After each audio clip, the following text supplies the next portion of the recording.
we've managed to find more evidence of shocking betrayal by the government, which chose to ignore Kargil martyr Captain Kalia's father's 13-year-long battle. We now have obtained copies of letters written by MP Rajiv Chandrasekhar raking up the plight of the hapless father. In his letter to the then External Affairs Minister S. M. Krishna, the MP had asked the Indian government to forcefully take up the inhuman torture and war crime by Pakistan.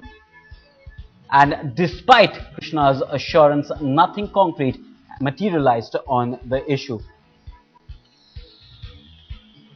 We go across to Shiv now. And Shiv, the kind of response that we got from the then MEA is absolutely shocking. And has that become the story of Indian forces, that government is not willing to stand up and fight for them?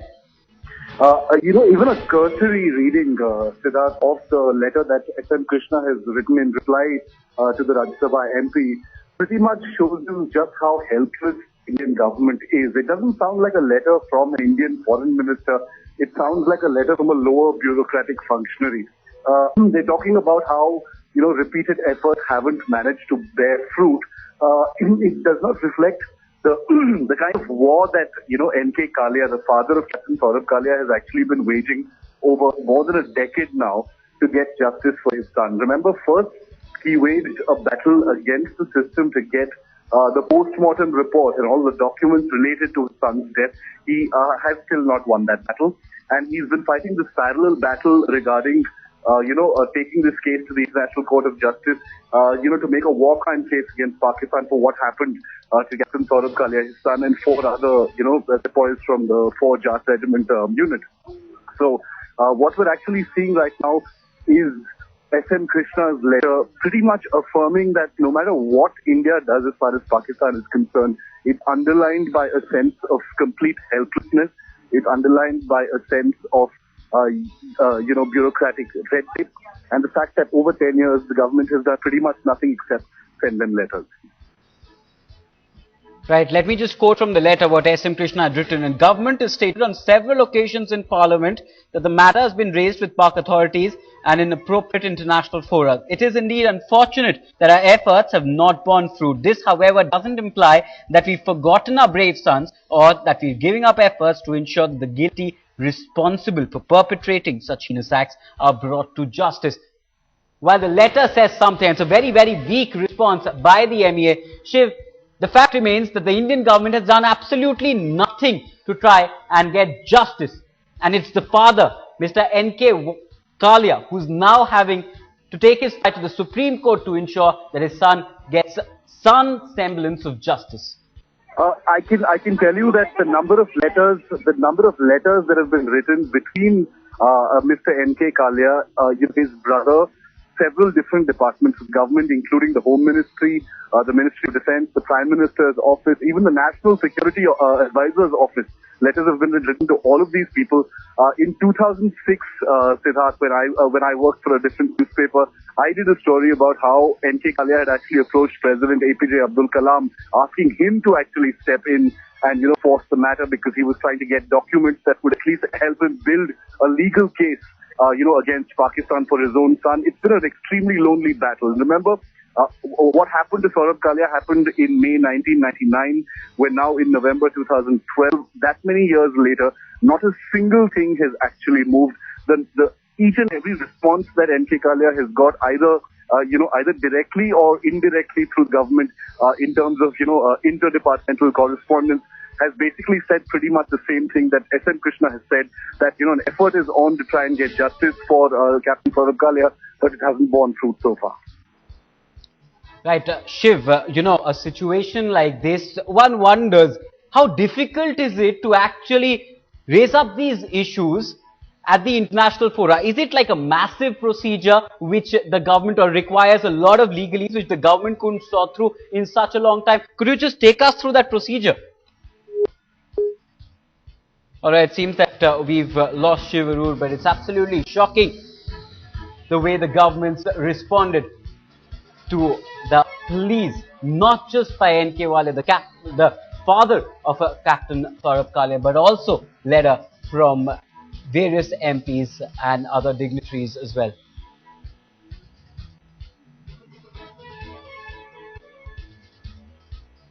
All right, so that's the big breaking story here on Headlines today. The MEA's absolutely shockingly weak response.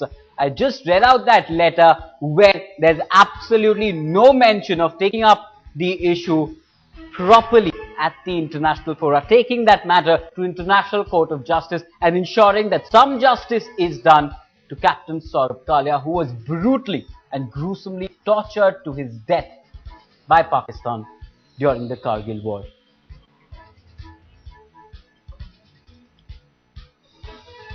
Absolutely shocking. We've accessed the MEA's weak response and it is far from satisfactory. It showed that the government hasn't initiated any action for the last 12 years. You have to remember that torture of an officer in uniform is a war crime and must have been pursued at an international justice fora, but such a casual approach to this sensitive issue is absolutely shocking. No other profession sheds blood for the nation as the armed forces, and lack of a response even after 13 years is absolutely shameful. Seeking justice for Captain Kalia mustn't be seen as an act against Pakistan, but just as bringing closure to a brave war hero who actually sacrificed his life protecting the borders of a country. Those are more or less the wordings of Rajiv Chandrasekhar, an MP in the Rajya Sabha who'd written a letter on 23rd of August 2012. Let's listen in now. Let's listen in now to the brave father of a Kargil martyr, Saurabh Kalia, who's been carrying on this fight for 13 long years, Mr. N K Kalia, talking about his fight. Let's listen. I have been approaching them through various means, but there were hardly any concrete of the output. Not only for this is not only for Captain Saurabh Kalia and the 5 soldiers. This is the dignity of our all men in forces. The Pakistan has been violating the Geneva Convention and all other ugly things, indulging in all other ugly things. But the government of India has hardly taken any action so far. So, in case where such incident happens with armed people, armed forces, it is unfortunate and sad.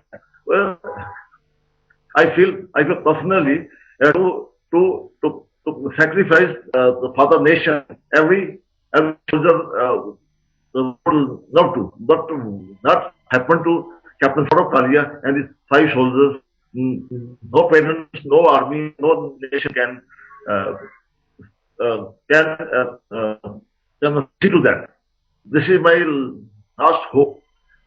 The Supreme Court has a very good image among the masses in the entire nation. And I personally, feel that it would take stock of the situation in the upright manner and ask pressurize the government to act. Those are the words of N K Kalia. We'll bring in Shiv Arora, deputy editor here. And Shiv, absolutely shocking the kind of response that various MPs, not just the father N K Kalia, got from the Indian government, but also various MPs who wrote in support of Captain Saurabh Kalia. You know, Siddharth, over the last 13 years, people have been a little squeamish. They've been a little sensitive about actually talking about what happened to Captain Saurabh Kalia after he was captured by the Pakistan Army. In June 1999. Let's just go ahead and tell our viewers that he faced the most inhuman brutalities upon his capture in captivity for 22 full days in May 1999 by the Pakistan Army. He and 4 sepoys of the 4 Jat Regiment were brutalized in the most unthinkable sort of using most unthinkable torture methods. Their eyes were gouged out, their bones were broken, they were burnt with cigarette butts, their teeth were kicked out, and finally, when there was nothing left to their bodies, they were finally killed with bullets into the chest and the head. And pieces of their bodies in bags were actually handed over to the Indian army the following month in Kargil, in Kaksar sector. The thing we're talking about here is, for 13 years, we've got a father fighting a system, an establishment, not just the Congress but also the BJP, the NDA government before that, and now the UPA government, consistently asking for documents.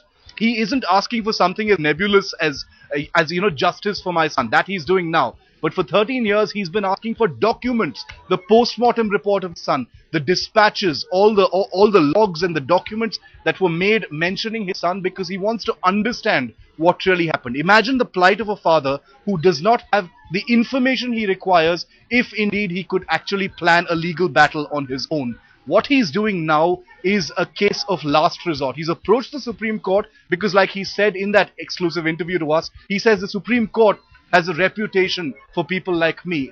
They are the last resort, they have a good reputation, and that's why I'm approaching them. And even the letter that you see that was written just last month by, External Affairs Minister S. M. Krishna, who was the Minister of External Affairs until last month, he, in his reply to Rajiv Chandrasekhar in this letter, Siddharth, actually saying, it is indeed unfortunate that our efforts have not borne fruit. He uses the word unfortunate. He's a foreign minister of this country. For 13 years, a father, a family has tried to get justice for his son, and he calls it unfortunate. That's the real tragedy in this entire story. It certainly is, Shiv. Thanks a lot for joining us. Stay with us, though. We've also got Commodore Uday Bhaskar on the phone line with us. And Mr. Bhaskar, Shiv Arur has actually described in detail the kind of torture that Saurabh Kalia and his comrades had to go through at the hands of Pakistani soldiers. And yet the Indian government, the NDA government and then the UPA government has denied any justice to any of those families of our war heroes. Is this usual? Is this how it works? There is a larger issue here, which is what is the attitude or what is the kind of response that the Indian state has for its soldiers in general and for the martyrs, the fallen soldiers in particular.